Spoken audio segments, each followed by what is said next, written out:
శ్రీ శివశక్తి జ్యోతిష్యాలయం గురూజీ సంజీవరాజు గారు మీకు ఎటువంటి సమస్య ఉన్నా కొన్ని రోజుల్లో పరిష్కారం చూపిస్తారు.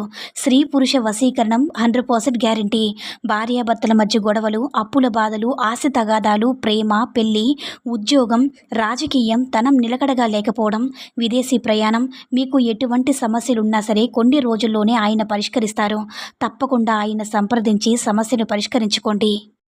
ఓం సాయిరామ్. సమర్థ సద్గురు సాయినాథ్ మహారాజ్కి జై.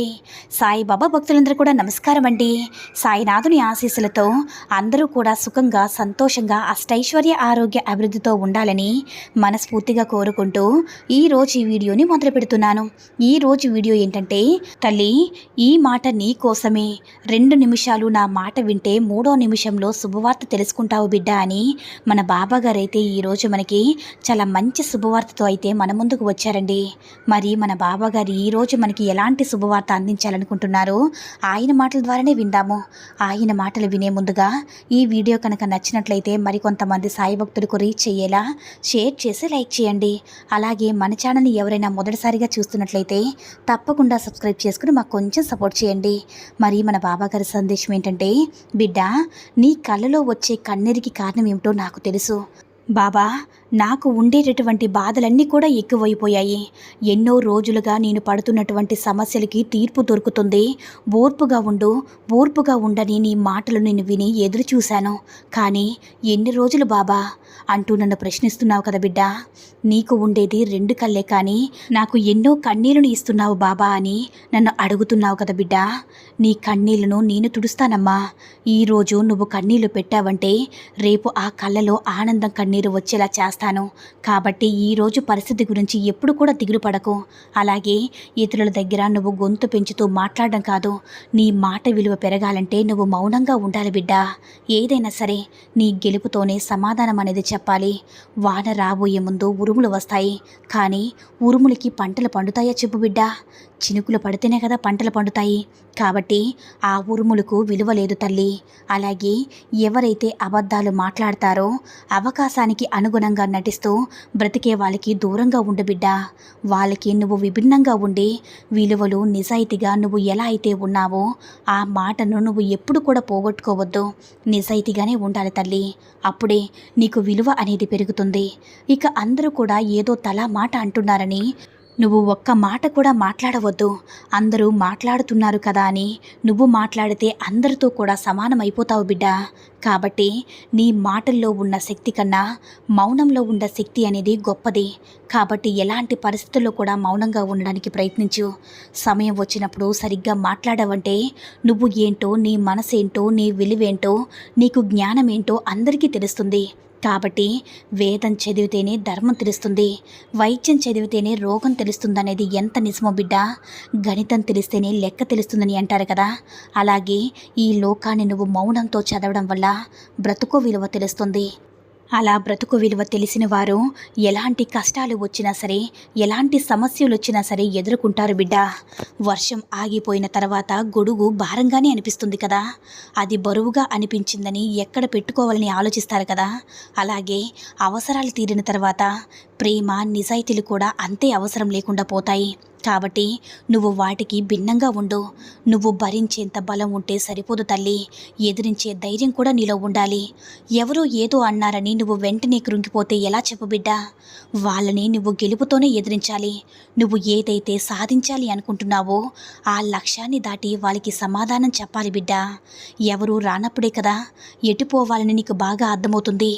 ఎవరు తోడు లేరు, నేను ఎటు వెళితే నాకు మంచి దారి దొరుకుతుందని నీకు ఒక అవగాహన అనేది వస్తుంది బిడ్డ. అదే తల్లి ఇప్పుడు నేను చెప్పే మాట కూడా. నువ్వు నన్ను గుడిలో ఉండే విగ్రహంలో కాదు, ఇంట్లో పూజించే ఫోటోలో కూడా కాదు, నువ్వు నన్ను గుండెల్లో పెట్టుకుని చూసుకో బిడ్డ. మీ ఇంట్లో మనిషిలా చూడు. తప్పకుండా నీతోనే ఉండి ఒక మనిషిగా జీవిస్తాను. నువ్వు ఆనందంలో, సంతోషంలో నీకు తోడుగా ఉండడమే కాకుండా కష్టాల్లో అండగా ఉండి రక్షించుకుంటాను. ఈ బాబా ఎప్పుడు కూడా ఆనందంగా ఉండాలనే ఆలోచన ఉండడం తప్పు కాదు బిడ్డ. ఆలోచన ఉంటే కష్టం వచ్చినప్పుడు చచ్చిపోవాలనిపిస్తుంది. కానీ అలాంటప్పుడు కూడా జాగ్రత్తగా ఆలోచించి దాన్ని ఎలా ఆ కష్టాన్ని దాటాలని ఒకే ఒక్క శక్తిని నువ్వు పెంచుకోవాలి. నేను సాధించలేనని నువ్వు భయపడుతూ ఉంటావు కదా బిడ్డ, ఆ భయాన్ని నువ్వు వదులు. నువ్వు ఎక్కడ సాధిస్తావేమో అని నిన్ను చూసి భయపడే వాళ్ళు ఉండాలి బిడ్డ. అప్పుడే నువ్వు ధైర్యంగా పోరాడగలవు. నీ ధైర్యాన్ని చూసి ఇతరులు భయపడుతున్నారంటే నువ్వు సగం విజయం సాధించినట్టే బిడ్డ.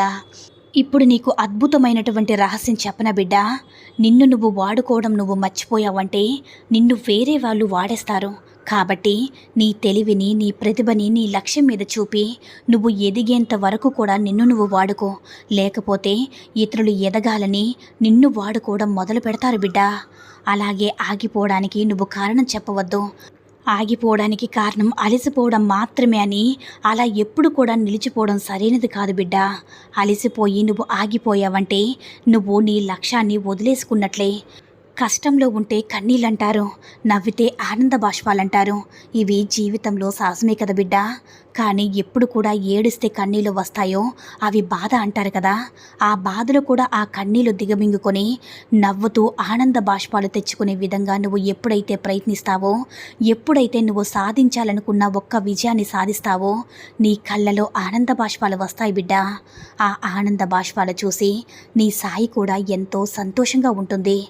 బిడ్డ, జీవితంలో కొన్నింటిని ఒంటరిగానే వదిలిపెట్టాలి. నువ్వు ఒక్కదానివే ఉన్నావని ఎప్పుడు కూడా బాధపడుతూ దిగులు పడుతూ ఉండద్దు. ఒక్కదానివే ఉండు. నీలో ఎదిరించే సామర్థ్యం ఉంది, ఎదుర్కొనే బలం కూడా ఉంది. ఒంటరిగా ఏదైనా సమస్య ఎదుర్కో, ఒంటరిగానే భరించు. అలాగే ఒంటరిగానే విజయాన్ని సాధించు బిడ్డ. నువ్వు సాధించలేనిదంటూ ఏదీ లేదని నేను నీకు భరోసా ఇస్తున్నాను కదా. ఏదైనా సరే నీ సాయికి తెలియకుండా ఉంటుందా చెప్పు. కాబట్టి నీకు ఏది మంచిది, ఏది నీ భవిష్యత్తులో నువ్వు ముందుకు వెళ్ళగలుగుతావు అనేది నాకు తెలుసు. కాబట్టి నీకు నీ బలాన్ని నువ్వు గుర్తించు. ఒక మనిషి మారాడంటే అతని వెనుక బాధైనా ఉండాలి, లేదా మోసపోయి ఎవరైనా వెన్నుపోటు పొడిచైనా ఉండాలి. నువ్వు అందరికీ దూరంగా ఉండాలి, నాకు ఎవరూ వద్దు అని ఒక నిర్ణయానికి వచ్చావంటే నీ వెనక తప్పకుండా చాలా పెద్ద బాధే ఉంటుందని నేను అర్థం చేసుకోగలను బిడ్డ. ఎవరో నిన్ను దారుణంగా మోసం చేశారని నాకు అర్థమవుతుంది. కానీ ఆ మోసాలకు వారిని ప్రతీకారం తీర్చుకోవాలని మాత్రం ఎప్పుడు కూడా అనుకోవద్దు బిడ్డ. ఎందువల్లంటే వాళ్ళ మీద నువ్వు దృష్టి పెట్టి నీ సమయాన్ని వృధా చేసుకుంటావా చెప్పు. నీ జీవితంలో ముందుకెళ్ళాలంటే వాళ్ళ గురించి కాకుండా నీ గురించి నువ్వు ఆలోచించుకోవాలి. ఎందుకు తెలుసా బిడ్డ, ఇది నీ జీవితం. నీ జీవితాన్ని నువ్వే కదా ఆస్వాదించాలి. నీ జీవితాన్ని నీతోనే నువ్వే కదా పోరాడాలి. కాబట్టి నీ జీవితంలోకి మరెవ్వరిని కూడా రానివ్వద్దు, మరెవ్వరికి కూడా చోటు ఇవ్వద్దు. నీ జీవితం మొత్తం కూడా నువ్వే ఉండి ఆ జీవితాన్ని ఎలా ఆస్వాదించాలి, సంతోషంగా ఎలా గడపాలని పూర్తిగా నీ చేతిలోనే ఉంటుంది బిడ్డ. నువ్వు ఎలా బ్రతకాలో, నీ చుట్టూ ఉన్న అన్నీ కూడా నిన్నే నమ్ముకున్న నీ కుటుంబ సభ్యుల్ని ఎలా బ్రతికించాలో అనేది మీ చేతిలోనే ఉంటుంది తల్లి. ఈ సమాజం గురించి, నిన్ను ఎత్తి చూపే వాళ్ళ గురించి ఆలోచిస్తూ ఉంటే నీ సమయం వృధా అవుతుంది.